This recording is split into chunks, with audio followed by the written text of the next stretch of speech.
Hello friends, नवंकुर video lectures में आज हम पढ़ने जाएंगे यूनिफॉर्म मोशन डिटेल में। मैंने प्रीवियस लेक्चर्स तक काइनेमेटिक्स का आपको इंट्रोडक्शन दिया, उसके बाद मैंने पोजीशन को डिस्क्राइब किया, उसके बाद मैंने पोजीशन में रेस्ट और मोशन किसे कहते हैं, मोशन के कितने टाइप्स होते हैं, ये सारी डिस्कशन आपसे की थी। और उसके बाद प्रीवियस वीडियो में हमने ये देखा कि 5 इंपॉर्टेंट टर्म्स काइनेमेटिक्स के जो हैं, 5 different physical quantities, displacement, distance, speed, velocity और एक्सेलरेशन, इनको जानकर और इनकी हेल्प से आप कैसे 3 टाइप जो मोशन के हैं, लीनियर मोशन को हम मेजरमेंट के बेस पे 3 टाइप्स में डिवाइड करते हैं। इनमें पहला है यूनिफॉर्म मोशन, दूसरा यूनिफॉर्म एक्सेलरेटेड मोशन और तीसरा नॉन यूनिफॉर्म एक्सेलरेटेड मोशन। कैसे आप आइडेंटिफाई करेंगे स्पीड, वेलोसिटी, एक्सेलरेशन, डिस्प्लेसमेंट और डिस्टेंस के टर्म्स में कि कौन सा गिवन मोशन कैसे जाना जा सकता है, कैसे आइडेंटिफाई किया जा सकता है। यहां तक की जानकारी लेने के बाद अब हमारा नेक्स्ट टारगेट जो आज की क्लास का है वो ये है कि अगर आप ये समझ चुके हैं कि मोशन क्या है, उसके कितने टाइप्स हैं, उसमें लीनियर मोशन किसे कहते हैं, लीनियर में मेजरमेंट के बेस पर जो 3 डिवीजन हुए हैं वो कैसे कैसे आप बाइफरकेट करेंगे और कैसे आइडेंटिफाई करेंगे, तो इसके बाद अगला टारगेट हमारा होता है कि इंडिविजुअल हर एक type of motion, uniform, uniform accelerated और नॉन यूनिफॉर्म एक्सेलरेटेड को इंडिविजुअल स्टडी करना और ये देखना कि उससे रिलेटेड क्वेश्चंस अगर आते हैं आपके एग्जाम में तो आप उनको कैसे सॉल्व कर सकते हैं, या वो कौन से एरियाज हैं जिन एरियाज पर हिट किया जाता है इन पर्टिकुलर मोशन से क्वेश्चन पूछने में। तो आइए देखते हैं uniform motion.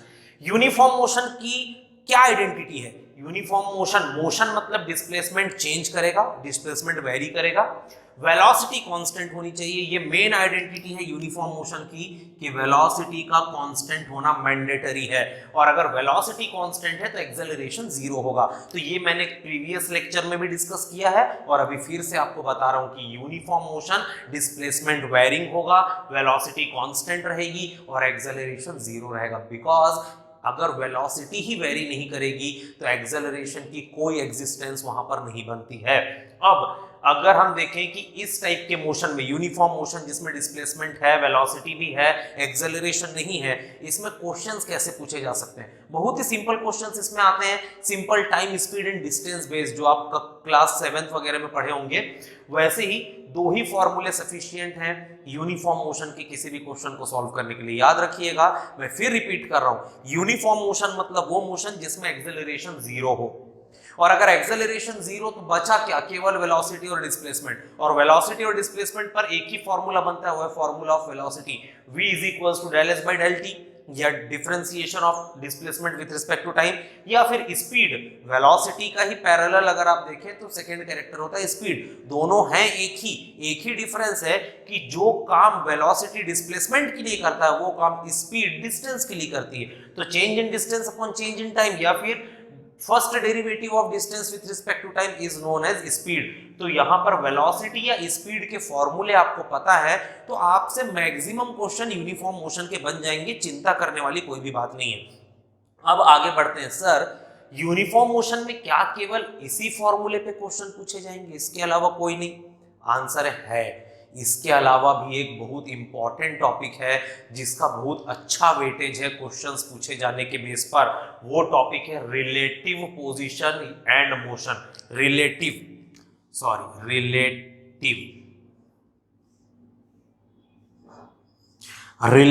Position and motion. अब ये रिलेटिव पोजीशन एंड मोशन क्या है? आप अगर प्रीवियस लेक्चर्स को थोड़ा सा मेमोराइज करेंगे तो आपको ध्यान में आएगा कि रिलेटिव रेफरेंस की मैंने बात की थी काइनेमेटिक्स के वेरी फर्स्ट वीडियो में। रिलेटिव रेफरेंस मतलब एक ऐसा रेफरेंस जो अपनी जगह पर फिक्स्ड नहीं है, जो खुद मूव कर रहा है। इसमें हमने एग्जांपल लिया था अर्थ या मून का।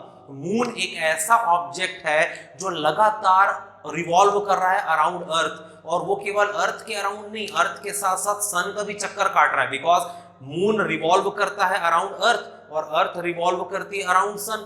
तो इस तरीके से देखा जाए तो मून एक फिक्स्ड ऑब्जेक्ट नहीं है। और अगर मून पे खड़े होकर किसी की पोजीशन आप बताएंगे तो हर बार एक अलग पोजीशन आपको बताएगा। तो यही बात है रिलेटिव रेफरेंस की। रिलेटिव रेफरेंस मतलब वो रेफरेंस जो एक फिक्स्ड पोजीशन में अपने आप को हमेशा मेंटेन ना रखे, और स्टैंडर्ड रेफरेंस मतलब वो रेफरेंस जो हमेशा खुद को एक फिक्स्ड पोजीशन पे मेंटेन रखे। तो जब हम रिलेटिव रेफरेंस के बेस पर बात करते हैं किसी की पोजीशन या उसके मोशन की, तो इसे नाम दिया जाता है रिलेटिव पोजीशन और रिलेटिव मोशन। और relative position and relative motion एक बहुत इंपॉर्टेंट टॉपिक है, इससे क्वेश्चंस अच्छे खासे पूछे जाते हैं। बिकॉज यूनिफॉर्म मोशन में इस फॉर्मूले पर क्वेश्चंस पूछे जाने का कोई बेस नहीं, क्योंकि इतना इजी फॉर्मूला है और क्लास 7th स्टैंडर्ड से आप इसको पढ़ते आते हैं कि हर कोई टाइम स्पीड डिस्टेंस के क्वेश्चंस बना लेता है, पर उसमें ट्विस्ट क्रिएट होता है जब आपको रिलेटिव मोशन रिलेटेड कोई क्वेश्चन आए। तो रिलेटिव पोजीशन या रिलेटिव मोशन क्या है ये समझने के लिए हम इस ग्राफ की मदद लेंगे। मैंने यहाँ पर एक्स वाई एक्सिस एक प्लेन ड्रॉ किया है, एक्स और वाई एक्सिस के बीच में एक्स वाई प्लेन है ये, और एक्स वाई प्लेन में दो ऑब्जेक्ट है मेरे पास, एक है ऑब्जेक्ट ए और दूसरा है ऑब्जेक्ट बी, और स्टैंडर्ड रेफरेंस है O, जो एक्चुअल में ओरिजिन है एक्स और वाई एक्सिस का इंटरसेक्शन पॉइंट है ये। तो ओरिजिन O है और एक्स वाई प्लेन में दो ऑब्जेक्ट्स हैं, ऑब्जेक्ट ए और ऑब्जेक्ट बी। अब अगर आप मेरे से पूछेंगे कि सर ए और बी ऑब्जेक्ट है और ओ ओरिजिन है और ओ स्टैंडर्ड रेफरेंस है, हाँ मैं आपको यही बताना चाहता हूं कि यहाँ पर 3 पॉइंट्स हैं ओ, ए और बी। इसमें से ओ स्टैंडर्ड रेफरेंस है, मतलब वो कभी अपनी पोजीशन चेंज नहीं करेगा।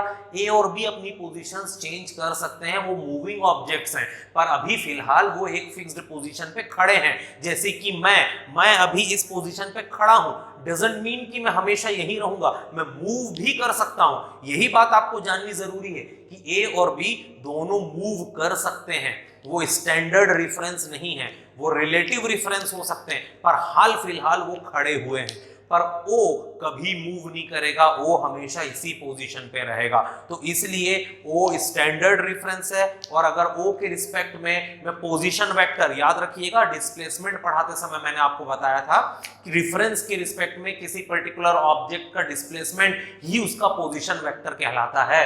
तो position vector of A with respect to O मतलब O के सापेक्ष A का पोजीशन वेक्टर। तो प्लीज रिमेंबर, जब भी आप पोजीशन वेक्टर की बात करते हैं तो हमेशा याद रखिए पोजीशन वेक्टर हमेशा डायरेक्टेड होती है रेफरेंस से ऑब्जेक्ट की तरफ, मतलब डायरेक्शन ऑफ पोजीशन वेक्टर, स्थिति सदिश की दिशा हमेशा रेफरेंस से निकल के ऑब्जेक्ट की तरफ जाएगी।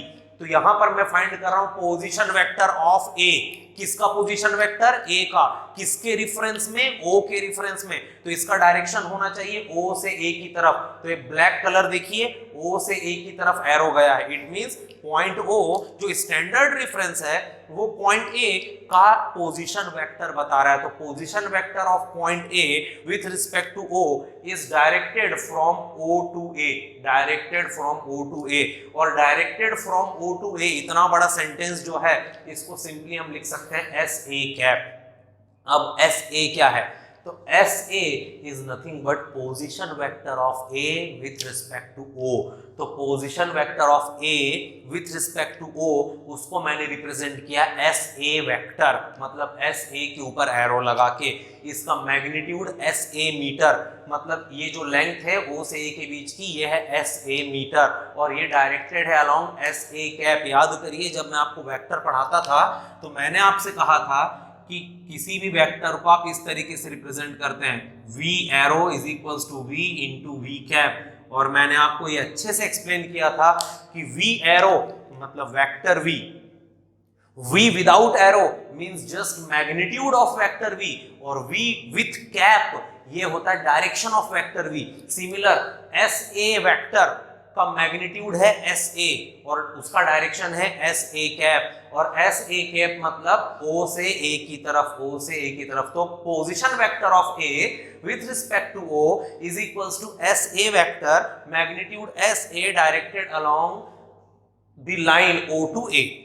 और दूसरा position vector of B with respect to O, B का पोजीशन वेक्टर ओ के रिस्पेक्ट में ये आएगा S B vector magnitude S B and is directed from O to B. तो ये डायरेक्टेड है ओ से बी की तरफ, हमेशा डायरेक्शन रेफरेंस से लेकर ऑब्जेक्ट की तरफ रहता है, इसे याद रखना है। तो ये तो हो गया स्टैंडर्ड रेफरेंस के रिस्पेक्ट में ए और बी की पोजीशन वेक्टर जो ब्लैक कलर की लाइन से रिप्रेजेंट की गई है, ये है आपका स्टैंडर्ड पोजीशन।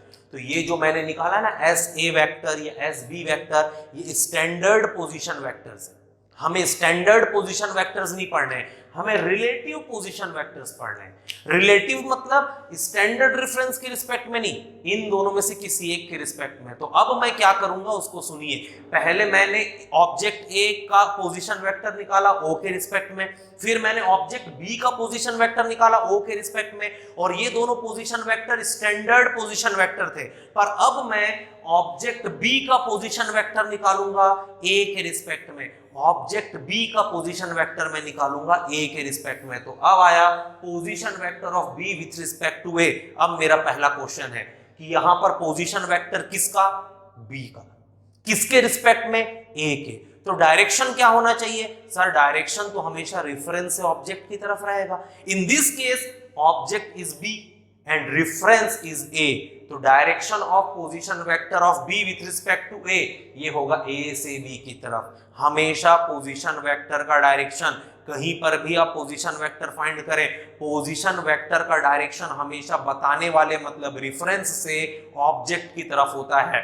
अभी हमने रेफरेंस बना दिया ए को, रिलेटिव रेफरेंस, ऑब्जेक्ट बन गया बी, इसलिए पोजीशन वेक्टर बी का निकलेगा ए के रिस्पेक्ट में, तो उसका डायरेक्शन रहेगा ए से बी की तरफ, और इसे हम नाम देंगे एस बी ए।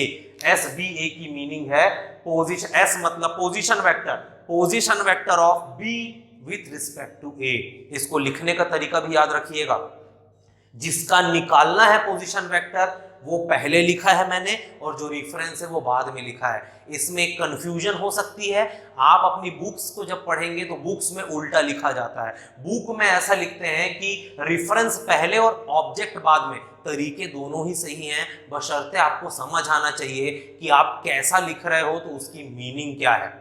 अगर आप लिख रहे हैं ए से बी, तो उसमें आप खुद एक पर्टिकुलर पिक्चर अपने माइंड में प्रिपेयर करिए। ए टू बी दो तरीके से लिखा जा सकता है, A to B, A to B, इसको लिखने के दो तरीके हैं। आप इसको लिख सकते हैं पहला ए बी या दूसरा बी ए। अब आपके समझ में आना चाहिए कि आप क्या लिख रहे हैं, तो उसकी मीनिंग क्या है। जैसे मैंने ये मेथड इसलिए कैच किया क्योंकि ये मुझे बोलने से इजी लगता है। जैसे मैंने यहां पर लिखा position vector of B with respect to A, position vector मतलब एस, फिर आया बी, फिर आया ए, तो जो सेंटेंस में सीक्वेंस है उसी सीक्वेंस को मैंने यहां पर फॉलो किया है। तो आप चाहें तो इसको फॉलो करें, बिल्कुल ये गलत नहीं है, और ये भी बात सही नहीं है कि बुक वाला ही सही है। तरीके अपने अपने होते हैं लिखने के, बशर्ते आपको समझ आना चाहिए कि आप जो चीज लिख रहे हो वो आपके लिए कितनी अंडरस्टैंडिंग है। इसलिए आप मुंह उठा के ख्यालों में कुछ भी नहीं लिखेंगे। आपका हर एक तरीका हमेशा यूनिफॉर्म होना चाहिए। कि मैंने जो तरीका कैच किया वो तरीका ये है कि मैं हमेशा जो ऑब्जेक्ट है उसका नाम पहले लिखूंगा और रेफरेंस का बाद में लिखूंगा। तो मैं हर जगह इसी को फॉलो करूंगा, चाहे हम कोई सा भी चैप्टर पढ़ें। जहां जहां पर पोजीशन वेक्टर्स का जिक्र होगा मैं हमेशा इसी रूल को फॉलो करूंगा कि सेंटेंस में जो सीक्वेंस है वही सीक्वेंस यहां पर भी दिखना चाहिए सिंबल्स में। सेंटेंस में लिखा है position vector of B with respect to A, तो सिंबल में भी पोजीशन वेक्टर मतलब S of B with respect to A, ये आएगा एस। मैंने ये जो गैप है इसको कंसिडर किया एस मीटर, और now this time this position vector is directed from A to B. तो हमेशा याद रखिए पोजीशन वेक्टर का डायरेक्शन हमेशा रेफरेंस से ऑब्जेक्ट की तरफ रहेगा। सबसे फर्स्ट केस में reference O, object A, directed from O to A. Second case में reference O, object B, directed from O to B. Third case में रेफरेंस ए और object B, directed from A to B. तो पहले के दो case थे जिसमें हमने ए और बी की पोजीशन ओ के रिस्पेक्ट में बताई, वो स्टैंडर्ड पोजीशन कहलाएगी क्योंकि उस केस में रेफरेंस स्टैंडर्ड था। पर अभी का थर्ड केस जब हम एक की पोजीशन दूसरे के रिस्पेक्ट में बता रहे हैं, ये रिलेटिव पोजीशन कहलाएगी क्योंकि इस बार जो रेफरेंस है वो रिलेटिव रेफरेंस है। तो रिलेटिव रेफरेंस के रिस्पेक्ट में किसी भी पॉइंट की लोकेशन इस तरीके से आप लिखेंगे, जिसकी लोकेशन निकाल रहे हैं उसका नाम पहले, रेफरेंस का नाम बाद में। तो इस तरीके से आप उसका मैग्नीट्यूड और डायरेक्शन लिखेंगे, और हमेशा डायरेक्शन रेफरेंस से ऑब्जेक्ट की तरफ होता है। तो ये हो गया एस ए, एस बी और एस बी ए। अब चौथी और सबसे इंपॉर्टेंट बात कि sir S A means position vector of A with respect to O, S B means position vector of B with respect to O, और S B A मतलब position vector of B with respect to A का आपस में relation क्या है। ये बहुत बड़ा की पॉइंट है, इसी को हमें लर्न करना है। अभी तक हमने जो भी डिस्कशन किया वो केवल बेस था। अब जो हम डिस्कस करेंगे अगले 5 मिनट में, यही वो की है जो आपको हमेशा ध्यान में रखनी है। तो ध्यान से देखिए, ये तीनों वेक्टर्स को जब मैंने ड्रॉ किया एक्स वाई प्लेन में, तो ऑटोमेटिकली एक ट्राइंगल बना, ट्राइंगल ओ ए बी।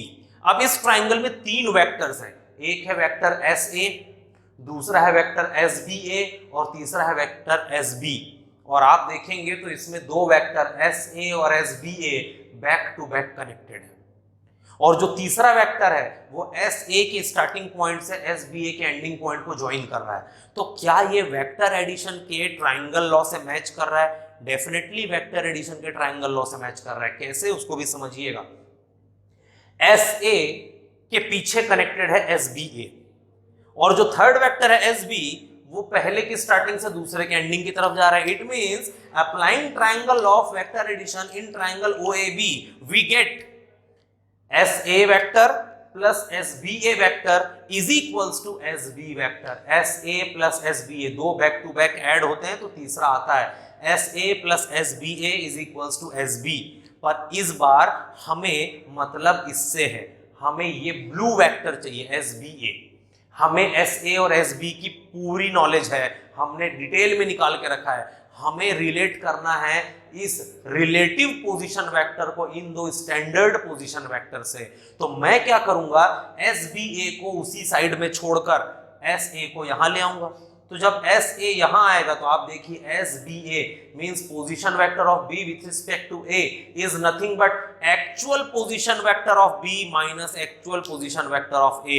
ये बहुत बड़ा की है। इसका मतलब जब भी आपको फाइंड करना हो क्या, किसी एक का पोजीशन वेक्टर किसी दूसरे के रिस्पेक्ट में, जैसे मुझे फाइंड करना है, यहां पर देखिए मुझे फाइंड करना है बी का पोजीशन वेक्टर ए के रिस्पेक्ट में, तो जिसका पोजीशन वेक्टर फाइंड करना है उसका एक्चुअल पोजीशन वेक्टर माइनस जो रेफरेंस है उसका पोजीशन वेक्टर, मींस ऑब्जेक्ट के एक्चुअल पोजीशन वेक्टर, ऑब्जेक्ट के एक्चुअल पोजीशन वेक्टर से रेफरेंस के एक्चुअल पोजीशन वेक्टर को जब आप सब्ट्रैक्ट करते हैं by applying vector rules of subtraction, तो आपको मिलता है relative position vector of first with respect to second. तो इस तरीके से ये निकला रिलेटिव पोजीशन वेक्टर। अगेन मैं रिपीट करूंगा, relative position vector of B with respect to A is equals to standard position vector of B minus standard position of vector of A। इसको अगर हम वर्ड्स में लिखना चाहें तो यहां पर मैं आपको लिख के दूंगा, relative position vector of P with respect to Q, ये होगा स्टैंडर्ड पोजीशन वेक्टर ऑफ, जिसका फाइंड करना है P का वो पहले, standard position vector of P minus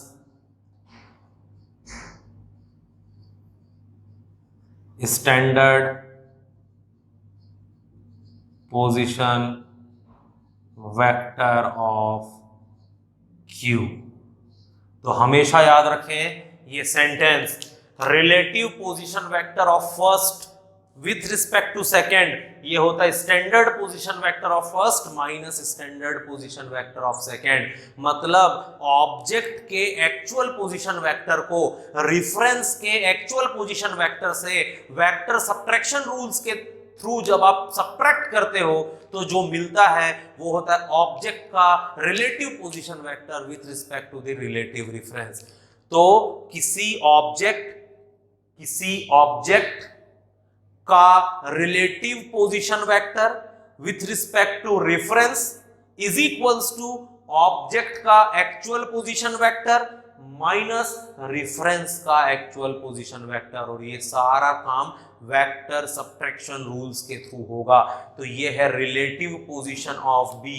यहां पर देखिए ये है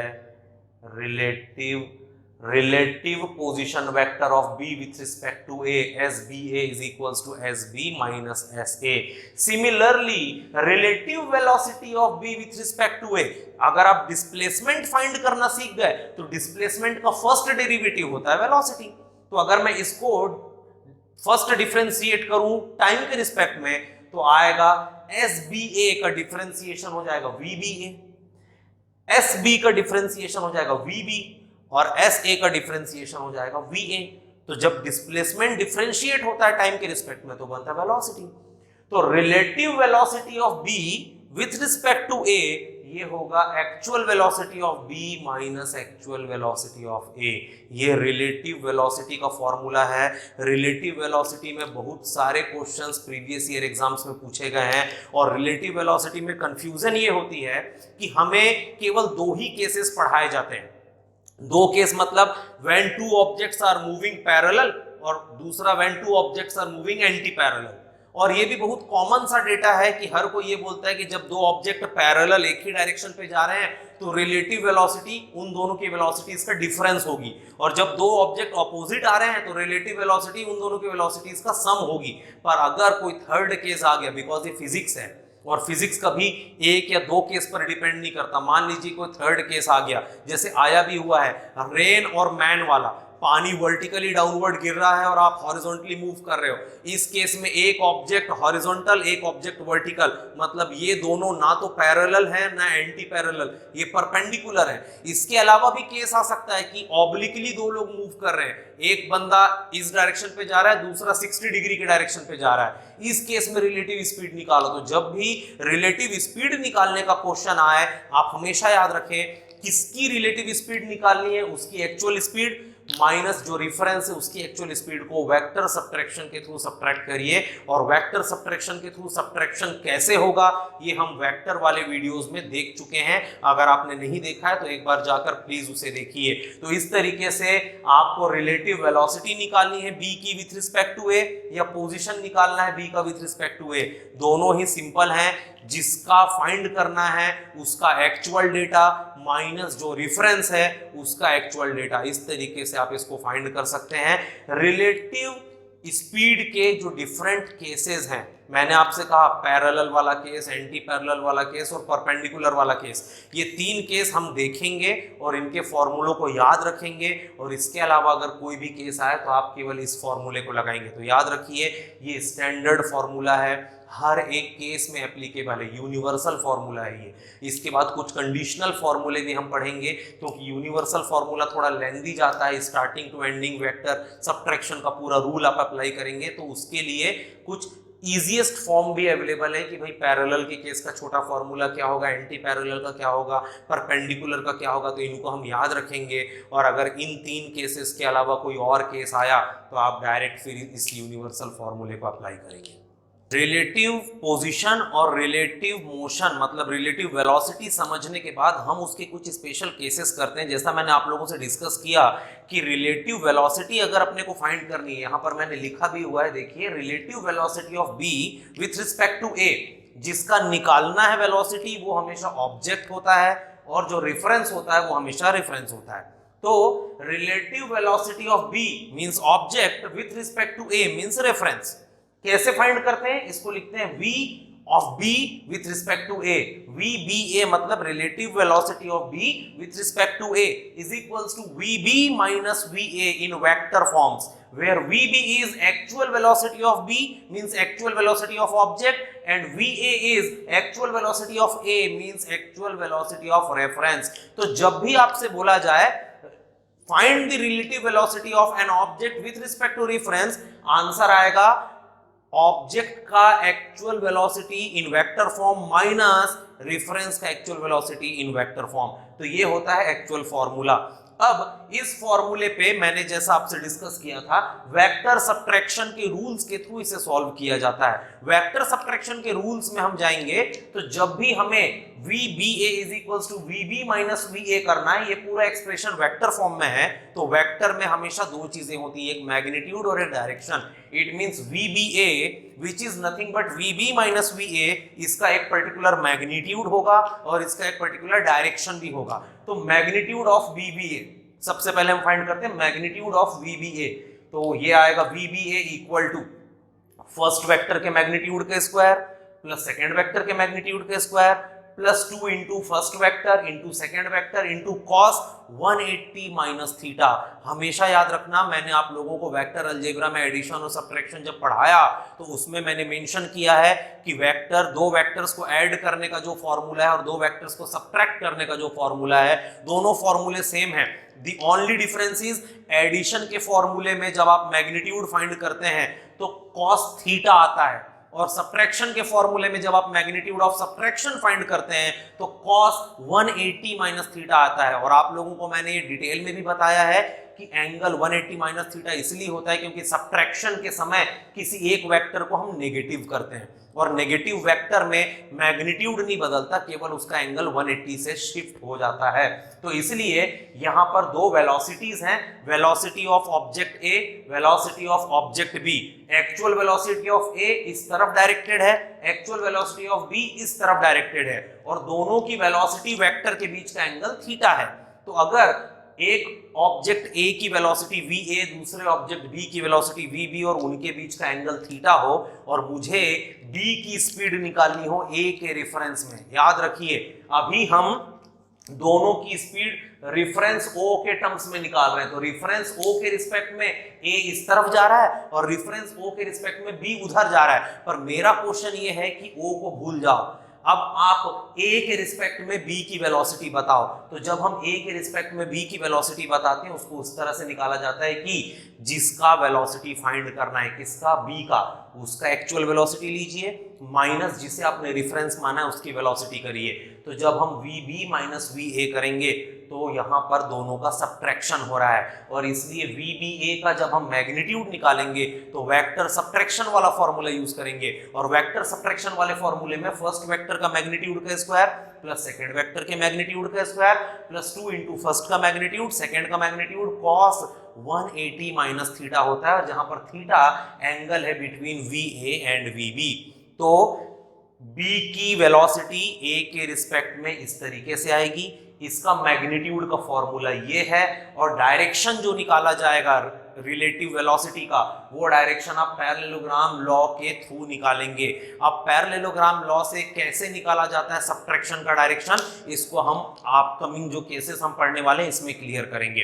तो अगर यहां तक का मैटर क्लियर है, एक बंदा A, इसकी actual velocity VA with respect to origin, एक बंदा B, उसकी actual velocity VB with respect to origin, और हमें ओरिजिन के रिस्पेक्ट में नहीं A के रिस्पेक्ट में B की वेलोसिटी चाहिए, तो A के रिस्पेक्ट में B की वेलोसिटी होता है B की एक्चुअल वेलोसिटी माइनस A की एक्चुअल वेलोसिटी। ये हो गया मेन फॉर्मूला।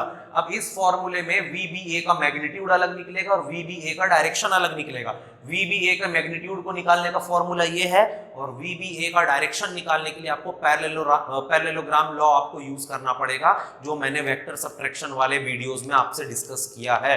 अब कुछ स्पेशल केसेस की तरफ आगे बढ़ते हैं। Case 1, when VA is parallel to VB, मतलब दोनों ऑब्जेक्ट और रेफरेंस दोनों एक दूसरे के पैरेलल जा रहे हैं। तो when VA is parallel VB, इसका मतलब उनके बीच का एंगल थीटा है 0। तो इस केस में मैग्नीट्यूड ऑफ रिलेटिव स्पीड क्या आएगा, तो magnitude of relative speed of B with respect to A is equals to VB square plus VA square plus 2VB VA cos 180 minus theta की place में आएगा 0। 180 माइनस 0 इज नथिंग बट 180, और cos 180 होता है -1, तो इसलिए ये पूरा टर्म होगा -1, और अगर ये पूरा टर्म -1 है तो यहां पर इस 2VA VB के सामने आ जाएगा माइनस। तो VBA की वैल्यू आएगी VB square plus VA square minus 2VB VA, और ये फॉर्मूला है A square plus B square minus 2ab, ये है a minus B whole square.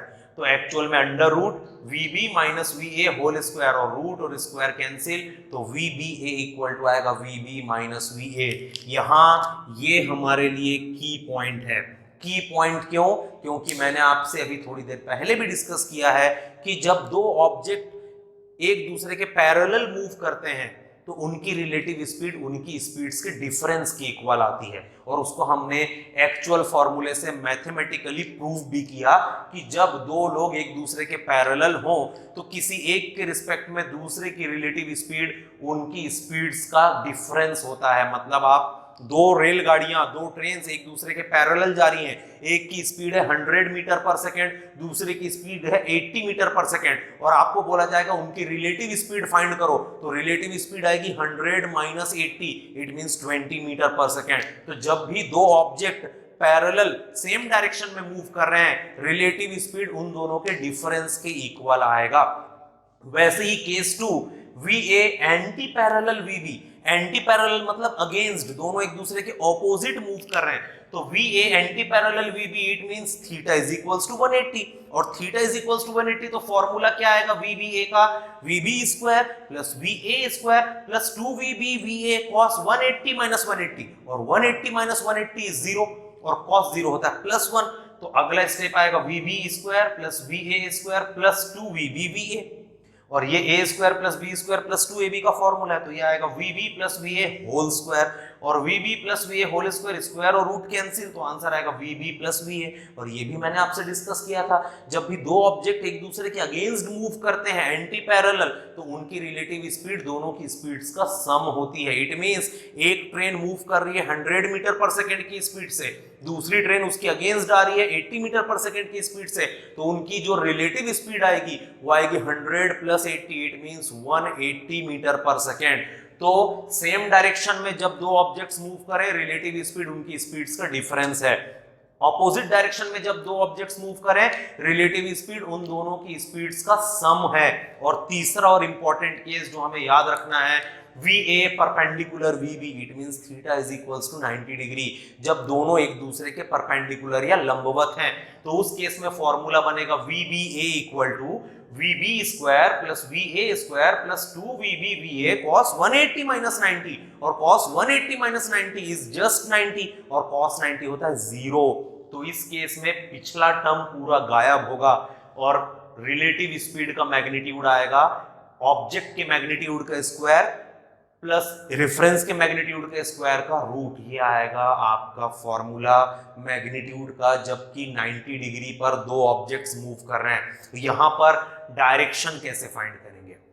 याद रखिए, केस 1 और केस 2 में मैंने डायरेक्शन नहीं निकाला, इसलिए नहीं निकाला क्योंकि केस 1 में दोनों पैरेलल हैं और केस 2 में एंटी पैरेलल हैं। तो जब भी बॉडीज सेम डायरेक्शन में मूव करे, अपोजिट मूव करे, तो जिसकी वैल्यू ज्यादा है रिजल्टेंट उसकी तरफ आता है। यहां पर रिजल्टेंट फाइंड करना थोड़ा सा इजी है, पर अगर आप परपेंडिकुलर का केस देखेंगे तो दोनों एक दूसरे के परपेंडिकुलर जा रहे हैं। और कुछ लोगों ने हमारे प्रीवियस वीडियोस में डाउट भी किया कि सर सब्ट्रैक्शन में कैसे निकालेंगे डायरेक्शन, उसको मैं यहां पर क्लियर करूंगा, इसलिए मैंने अलग से एग्जांपल उठाया हुआ है। तो ध्यान से देखिए, VA इस डायग्राम के रेफरेंस में, VA यहां पर जिस तरफ है, VA यहां पर भी उसी तरफ है। VB थीटा डिग्री पे था, यहां पर VB 90 डिग्री पर है, तो बस ये डिफरेंस है कि यहां थीटा इज इक्वल्स टू 90 हो गया, थीटा इज इक्वल्स टू 90 है। अब मुझे इसके लिए फाइंड करना रिलेटिव स्पीड। रिलेटिव स्पीड किसकी? B की। किसके रिस्पेक्ट में? A के। तो relative velocity of B with respect to A, इसको फाइंड करने के लिए हमें क्या करना पड़ता है? VB माइनस VA, और VB माइनस VA मतलब VB को कुछ मत करो, पर VA के सामने माइनस का साइन लगा है। तो जब भी किसी गिवन वेक्टर को नेगेटिव वेक्टर में बदलना होता है, हम उसको 180 डिग्री मोड़ देते हैं। तो यहां पर VA इस तरफ था, उसको माइनस VA करना है, तो मैं उसको U मोड़ूंगा तो इस तरफ हो जाएगा। तो VB और माइनस VA, और VB माइनस VA को जब पैरेललोग्राम लॉ से सम करूंगा, यहां पर मैंने लिखा भी हुआ है कि डायरेक्शन पैरेललोग्राम लॉ से निकाला जाएगा। कैसे? वही मैं आपको निकाल के दिखा रहा हूं। तो जब भी आपको रिलेटिव वेलोसिटी फाइंड करना है, दो कैरेक्टर्स होंगे, जो पहला कैरेक्टर होगा वो पॉजिटिव रहेगा और दूसरा कैरेक्टर नेगेटिव। तो गिवन डायग्राम में पॉजिटिव वाले को बिना छेड़छाड़ किए जो नेगेटिव है उसको ड्रॉ करिए। तो VB पॉजिटिव था तो एक्चुअल में VB जैसा था उसको हमने वैसे ही रखा है। VA नेगेटिव था इसलिए VA को पलटा दिया तो ये हो गया माइनस VA। तो हमें चाहिए VBA जो कि है VB माइनस VA। तो VB माइनस VA को जब मैं सम करूंगा इस तरीके से तो डायरेक्शन आएगा ये। इट मींस जो VBA है उसका डायरेक्शन इस तरफ रहेगा। तो याद रखिए यहां पर एक बंदा चल रहा है उस तरफ, दूसरा बंदा चल रहा है ऊपर, और जब इस बंदे से आप उसके बारे में पूछ रहे हो तो ये बोलता है वो जा रहा है तिरछा। क्यों ऐसा, समझने की कोशिश करिएगा। एक भाई साहब जा रहे हैं इस तरफ, दूसरे भाई साहब जा रहे हैं ऊपर की तरफ। अब आप, एक भाई साहब जा रहे हैं इस तरफ, एक जा रहे हैं ऊपर की तरफ। अब आप इन ब्लू भाई साहब से पूछेंगे ब्लैक कहां है, तो वो बोलेंगे इस तरफ। डायरेक्शन को मैच करिएगा, ब्लू VA, ब्लैक VB। अब आप ब्लू से पूछेंगे ब्लैक कहां जा रहा है, तो ब्लू ब्लैक के बारे में बताएगा, ब्लैक वहां जा रहा है। इसको मैं प्रूफ करता हूं। सपोज दोनों इनिशियली एक साथ थे, फिर A थोड़ा आगे बढ़ा, B भी थोड़ा आगे बढ़ा। अब आप A से पूछिए B कहां है, तो वो बोलेगा इस तरफ। A और आगे बढ़ा, B और आगे बढ़ा। अब आप A से पूछिए B कहां है, वो बोलेगा इस तरफ। तो ध्यान से देख रहे हैं आप, जब भी आप A को पकड़ते हैं और B के बारे में पूछते हैं, A इशारा उस तरफ करता है। इसलिए जो यहां पर रिजल्टेंट स्पीड आई है, रिलेटिव स्पीड, उसका डायरेक्शन उस तरफ है। कि जब भी आप बंदा A, जो हमारे भाई साहब A हैं, उनसे जब भी आप पूछोगे B कहां जा रहा है, वो हमेशा बोलेंगे उधर जा रहा है, क्योंकि वो खुद आगे बढ़ रहे हैं। मैं आगे जा रहा हूं, कोई ऊपर जा रहा है, तो मैं एक स्टेप आगे आया, ये भाई साहब एक स्टेप ऊपर गए। अब आप मेरे से पूछो कि वो कहां है, मैं बोलूंगा उधर है, तो मेरा इंडिकेशन इधर रहेगा। तो ये याद रखिए, लॉजिकली ये चीजें सही हैं, पर रियलाइज करने में थोड़ी सी डिफिकल्टीज आपको आ सकती है, इसलिए समझने की कोशिश करिएगा। वेक्टर्स को अगर आप समझते हैं, वेक्टर्स के एडिशन और वेक्टर्स के सब्ट्रैक्शन को आप समझते हैं, तो आप इजीली फाइंड कर सकते हैं। कोई बहुत बड़ी टास्क नहीं है। मैं फिर से रिपीट करता हूं, VA इस तरफ, VB उस तरफ। हमें निकालना है VB माइनस VA। तो VB पॉजिटिव है इसलिए उसको एज इट इज करो, ऊपर जा रहा था VB ऊपर करो। पर VA नेगेटिव है इसलिए VA इधर जा रहा था, नेगेटिव VA इधर आएगा। तो ये हो गया VB माइनस VA। दोनों को सम करेंगे तो आएगा VBA। क्यों सम करेंगे, क्योंकि VBA जो है वो एक्चुअल में है VB माइनस VA, और VB माइनस VA को हम लिख सकते हैं VB plus minus of VA। तो इसका मतलब VB हमारे पास है, माइनस VA हमारे पास है।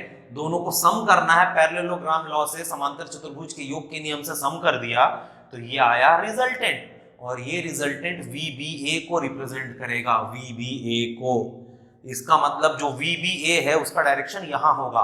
क्यों होगा वो भी मैंने आपको बताया, क्योंकि मैं जा रहा हूं इस तरफ, ये भाई साहब जा रहे ऊपर, हम दोनों साथ में थे। मैं एक कदम यहां बढ़ाया, ये एक स्टेप ऊपर गए। अब आप मेरे से पूछेंगे कि वो कहां है, मैं बोलूंगा वहां है। तो हमेशा मेरा इंडिकेशन उस तरफ रहेगा, इसलिए जो रिलेटिव स्पीड है वो डायरेक्शन हमेशा इस तरफ फॉलो करेगी। तो इस तरीके से डायरेक्शन फाइंड किया जाता है रिलेटिव स्पीड का। इस तरीके से मैग्नीट्यूड फाइंड किया जाता है। मैग्नीट्यूड का जनरल फॉर्मूला ये है। 3 स्पेशल केसेस में इसी फॉर्मूले को रख के हमने सॉल्व किया।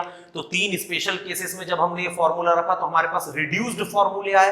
तो याद रखिए, general formula for any kind of relative velocity is this. पर अगर आप स्पेसिफिक केसेस जाते हैं, पैरेलल, एंटी पैरेलल या परपेंडिकुलर, तो ये तीनों को याद रखिएगा, तो आपको ज्यादा लेंथी नहीं पड़ेगा। और डायरेक्शन कैसे निकालें, अगर आप मुझसे ये पूछेंगे तो डायरेक्शन फाइंड करने के लिए आपको नेगेटिव वेक्टर फाइंड करते आना चाहिए और पैरेललोग्राम लॉ यूज करते आना चाहिए। अगर ये 2 चीजें आती हैं तो आप आराम से डायरेक्शन निकाल सकते हैं। इनका डिटेल्ड रेफरेंस आप हमारे प्रीवियस लेक्चर में ले सकते हैं, जिसमें मैंने वेक्टर सब्ट्रैक्शन के साथ डील किया है। तो थैंक यू। यूनिफॉर्म मोशन में मैंने जो डिस्कशन आप लोगों से की, 2 ही केसेस में क्वेश्चंस आते हैं। पहला case general time speed distance related, और दूसरा केस होता है रिलेटिव वेलोसिटी बेस्ड। तो रिलेटिव पोजीशन क्या है, रिलेटिव वेलोसिटी क्या है, रिलेटिव वेलोसिटी जनरली कैसे फाइंड करें ऑल केसेस के लिए, और रिलेटिव वेलोसिटी कुछ स्पेशल केसेस में कैसे फाइंड की जाती है और रिलेटिव वेलोसिटी का डायरेक्शन कैसे फाइंड किया जाता है, ये सारी चीजें मैंने यहाँ पर डिस्कस की हैं। इसके साथ ही यूनिफॉर्म मोशन जो फर्स्ट टाइप ऑफ मोशन है ये पूरी तरीके से कंप्लीट होता है। इस कंटेंट के अलावा किसी भी एक्सटर्नल कंटेंट से यूनिफॉर्म मोशन में एक सिंगल क्वेश्चन भी आपको नहीं पूछा जाएगा। इट मींस जितना मैंने आज की वीडियो में डिस्कस किया, अगर इतने पूरे कंटेंट को आप अच्छे से दिमाग में रख सकते हैं तो यूनिफॉर्म मोशन से रिलेटेड एक सिंगल क्वेश्चन भी आप मिस नहीं करेंगे एग्जाम में, ये मेरी गारंटी है। अगले वीडियो में हम डिस्कस करेंगे नॉन यूनिफॉर्म एक्सेलरेटेड मोशन और यूनिफॉर्म एक्सेलरेटेड मोशन से रिलेटेड क्वेश्चंस को कैसे डील किया जाए। तो आगे के वीडियोस में हम इन दो टॉपिक्स को कैप्चर करेंगे। थैंक यू, और हो सके तो प्लीज हमारे इन वीडियोस को शेयर करिए, बेल आइकॉन को प्रेस करिए, आई आइकॉन जो बना हुआ है उसको क्लिक करके आप हमारे पुराने वीडियोस तक पहुंच सकते हैं, और ज़्यादा से ज़्यादा लोगों तक इसे शेयर करिए, सब्सक्राइब करवाइए और लाइक कीजिए। हो सके तो आपके कुछ कमेंट्स या टॉपिक्स जो आप पढ़ना चाहते हैं उनको कमेंट बॉक्स में ज़रूर लिखें। Thank you.